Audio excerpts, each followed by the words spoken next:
దేవునికి మహిమ కలుగును గాక. ఆమేన్. మంచిది ప్రియులారా, ఈ పునరుద్ధాన దినమున, పరిశుద్ధ దినమున ఈ రీతిగా మీ మధ్యకు దేవాది దేవుడు నన్ను నడిపించిన విధానానికై దేవునికి ముందుగా నేను కృతజ్ఞతాస్తుతులు చెల్లించుకుంటున్నాను. మరి నా గురించి నేను చెప్పాలి అంటే, నా పేరు శేఖర్, చంద్రశేఖర్ అంటారు. నేను సువార్థికుణ్ణి, సువార్త పరిచర్య చేస్తుంటాను. మరి నేను కర్నూలు పట్టణంలో సిసి సంఘం అంటే పెద్ద చర్చి, ఆ సంఘానికి వెళ్తుంటాను.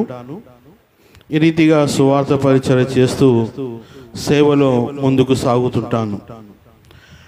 నా జీవనాధారం కొరకు నేను ఆటో వేస్తూ నడుపుతుంటాను. మరి నా సాక్ష్యం అయితే చాలా ఉన్నది.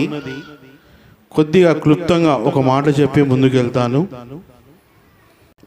నేను నిజం చెప్పాలంటే, నేను నా 13 ఏట నుంచి దాదాపుగా ఒక 28-29 సంవత్సరాల వరకు ఇంజనీరింగ్ రీబోరింగ్ వర్క్ చేసేవాడిని. అంటే ఇప్పుడు మోటార్ సైకిళ్ళు ఉంటాయి కదా, ఆ మోటార్ సైకిళ్ళకి ఇంజన్ ఉంటుంది. ఆ ఇంజను ఏదైనా చెడిపోతే మెకానిక్ కాడికి పోయి మనము అతనికి ఇస్తాం. అతను మెకానిక్ ఏం చేస్తాడంటే, ఆ ఇంజన్ మొత్తం కిందికి దింపేసి అందులో ఉన్న పార్ట్స్ అంతా వేడి చేసి దానిలో ఏది చెడిపోయిందో ఆ క్రాంక్ కానీ, ఆ బోరు కానీ, హెడ్ కానీ, ఇవి ఉంటాయి ఆ ఇంజన్లో సామాన్. మెయిన్ ఇవే మాట. ఇవన్నీ చెడిపోయినటువన్నీ మా కాడికి తెస్తారు. అవి మళ్ళీ మేము రీసైకిల్ అంటే మళ్ళీ దానికి బోరు, క్రాంగు, హెడ్ ఇవన్నీ బాగా చేసి మెకానిక్ ఇస్తే వాళ్ళు మళ్ళీ దాన్ని ఫిట్ చేసి మీకు ఇస్తారన్నమాట. దాన్ని ఏమంటారంటే ఇంజనీరింగ్ రీబోరింగ్ వర్క్ అని అంటారు. ప్రియమైన వాళ్ళరా, ఈ రీతిగా చిన్నప్పటి నుంచి ఆ పని నేర్చుకున్నాను. నంద్యాలలో నేను దాదాపుగా 11 సంవత్సరాలు పెట్టినాను. అయితే నాకు దేవుని పిలుపు ఉంది. ఒక సేవకురాలు వచ్చి నాతో చెప్పిన మాట ఏమిటంటే, అన్నా, నువ్వు ఈ నంద్యాల పట్టణంలో ఉండవు, నువ్వు పని చేస్తూ సేవ చేసుకుంటూ ముందుకు పోతావు అని అన్నారు. అప్పుడే నేను కొత్తగా రక్షింపబడి ఉన్నాను. అప్పుడు అన్నాను అక్కతో, అక్క నాకేం తెలుసు, ప్రార్థన చేయడానికి రాదు, నాకు ఏం తెలుసు, మీరు ఇట్లా చెప్తున్నారంటే, మీరు రాసి పెట్టుకోండి, ఈ మాట అయితే ఖచ్చితంగా జరుగుతుంది, మీరు ఇక్కడ ఉన్నారు, మీరు సేవకు వెళ్ళిపోతారు అనే మాట అక్క ప్రవచనముగా చెప్పినారు. కాబట్టి ప్రియమైన వాళ్ళరా, ఇప్పుడు నేను రక్షింపబడిన తర్వాత, వాక్యం విన్న తర్వాత, దేవుని మాటలు విన్న తర్వాత, ఇప్పుడు నేను పరిశుద్ధంగా వాక్యానుసారంగా జీవించాలి. అయితే ఈ ఫీల్డ్ ఎట్లుంటుందంటే, ఒక మెకానిక్ నా కాడికి రావాలి అంటే అతనికి నేను కమిషన్ ఇవ్వాలి. కమిషన్ ఇవ్వకుంటే నా కాడికి రాడు. ఒక 1000 రూపాయలు వర్క్ తెచ్చినాడంటే దాదాపుగా ఒక 200, 300 ఇట్లా 2000 తీస్తే ఒక 500, 600, 700 ఇట్లా పనిని బట్టి వాళ్ళకి కమిషన్ తీసివ్వాలి. మరి కమిషన్ తీయాలి అంటే ఆ వచ్చిన వ్యక్తితోనే అబద్ధం చెప్పి, 1-2 మాటలు చెప్పి, ఆ పని చేసినా ఈ పని చేసినా అని వాళ్ళకి ఆ డబ్బు తీసుకుని ఈ మెకానిక్కి ఇవ్వాలి. అయితే ఇది వాక్యానుసారమైన జీవితము కాదు. ప్రియమైన వాళ్ళారా, ఈ రీతిగా నా జీవితం సాగిపోతున్నప్పుడు మరి నేను దేవునితో ఒకటి నిర్ణయం తీసుకున్నాను. ప్రభువా, నాకైతే ప్రతిరోజు డైలీ వచ్చేసి 10, 15 వేలు, 20 వేలు వరకు నా టార్గెట్ ఉంటుండేది. ఉదయం 7 గంటలకు మొదలు పెడితే రాత్రి 2 వరకు పని చేసేవాడిని. ఈ రీతిగా రెస్ట్ లేకుండా పని చేసేవాడిని. దాదాపుగా నా కాడ ఒక 7-8 మంది వర్కర్లు ఉండేవారు. ప్రియమైన వాళ్ళరా, అయితే డబ్బు జోనీలో ఉంది కానీ మనశ్శాంతి లేదు, తిండికి తిండి లేదు, కనీసం ఉండి పోదామంటే కూడా ఈ పని చేసి పోదాంలే, అర్జెంటు అర్జెంటు అర్జెంట్ అని చెప్పేవాళ్ళు. మనశ్శాంతి లేని జీవితం. ఇట్లా ఉంటున్నప్పుడు నన్ను ఎన్నోసార్లు దేవుడు చనిపోవలసిన వ్యక్తిని బతికించున్నాడు. అంత మాత్రమే కాదు, కొందరు నా మీద చేదుబడి కూడా చేసినారు. దేవుని కృపను బట్టి నేను ఈరోజు బ్రతికి ఉన్నాను. అంత మాత్రమే కాదు, నాకు బీపీ ఎక్కువైపోయి తల ఇంతలా వాసి చనిపోయే వ్యక్తిని మరి దేవుడు నన్ను బ్రతికించినాడు. నా చిన్న కోడాలు నూనె రాచి ప్రార్థన చేసినప్పుడు దేవుడు నన్ను బ్రతికించినాడు. ప్రియమైన వాళ్ళారా, నేను ఆ రోజే నిర్ణయం తీసుకున్నాను. ఉదయము 7 గంటలకి మొదలుకొని రాత్రి 12-1 గంట ఏ రీతిగా చేసి డబ్బు సంపాదిస్తే మనశ్శాంతి ఉండేది కాదు.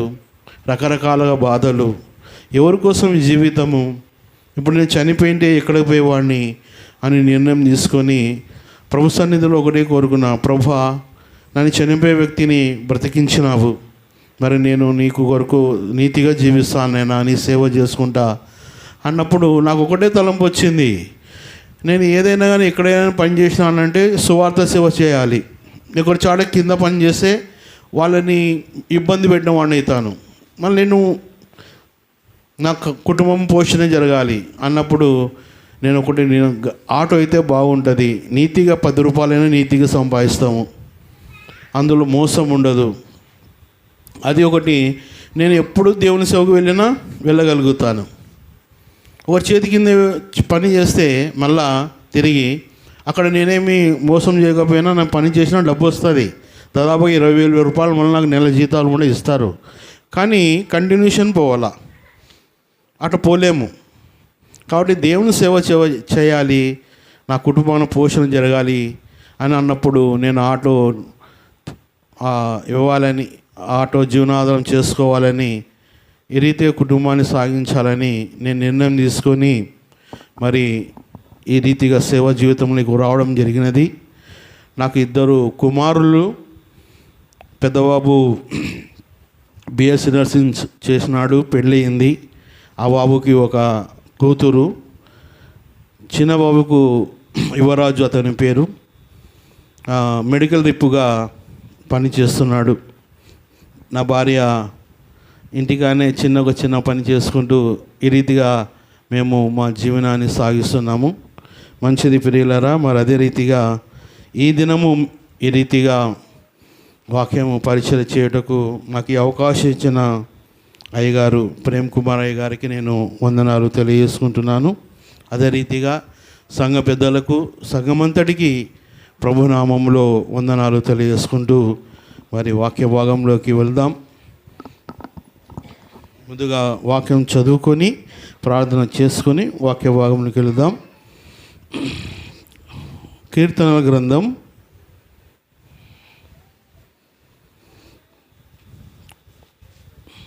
1వ సంకీర్తన, కీర్తనల గ్రంథం 1వ సంకీర్తన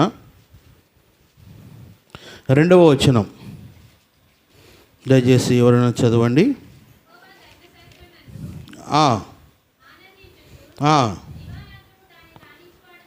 చాలు, ప్రార్థన చేసుకుందాం. పరిశుద్ధుడా, ప్రేమ కలిగిన తండ్రి, జీవం కలిగిన దేవా, జీవాధిపతి, మీ పరిశుద్ధమైన పాదములకు స్తుతులు, స్తోత్రములు, వందనములు నైనా.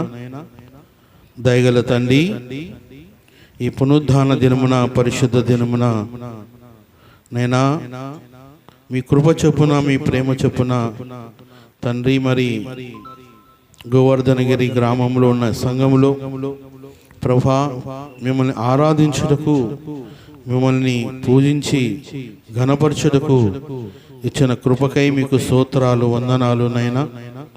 మరి ప్రభువా, వాక్యం చెప్పనే ఉండగా దయగల తండ్రి మీ పక్షముగా నిలబడి మీ ప్రేమిడులతో వాక్యాన్ని పంచుకొనుచుండగా దయగల తండ్రి మాకందరికీ వినగలే చెవులు, గ్రహించే మనసు మాకందరికీ దయచేయమని ప్రార్థిస్తున్నాం.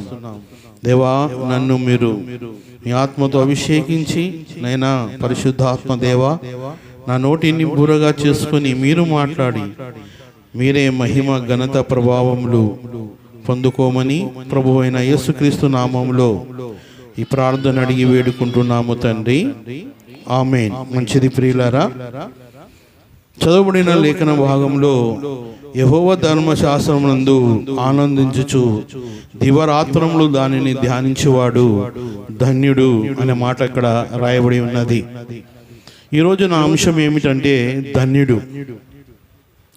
ప్రియమైన వాళ్ళారా, ధన్యుడు అని అంటే ఒక మాటలో మనము కొన్ని వ్యక్తులను చూసినప్పుడు కొన్ని విషయాలలో మనం అనుకుంటుంటాం. ఏమనుకుంటాం అంటే ఒక మంచి ఐశ్వర్యంలో ఉన్నవాళ్ళు, కోటీశ్వరులు ఉన్నవాళ్ళు, వాళ్ళని చూసినప్పుడు వాళ్ళు ఎంత అదృష్టవంతులు, ఎంత ధన్యులు, ఎంత వాళ్ళు ఉన్నత స్థితిలో ఉన్నారు అని మనము మన మనసులో అనుకుంటుంటాం. ఒక మంచి ఐపీఎస్, ఇట్లా కలెక్టర్స్, ఇట్లా ఎవరైనా చదివి ఉన్నత స్థితిలో ఉంటుండ కూడా మనము సాధారణంగానే మన మనసులో అనుకుంటుంటాం ధన్యుడు, లేకుంటే అదృష్టవంతులు. ఈ రీతిగా కొన్ని పదాలు మన మనసులో అనుకుంటుంటాం. అయితే ప్రియమైన వాళ్ళారా, పరిశుద్ధ గ్రంథము ఎవరిని ధన్యుడు అంటున్నది అనే మాట మనము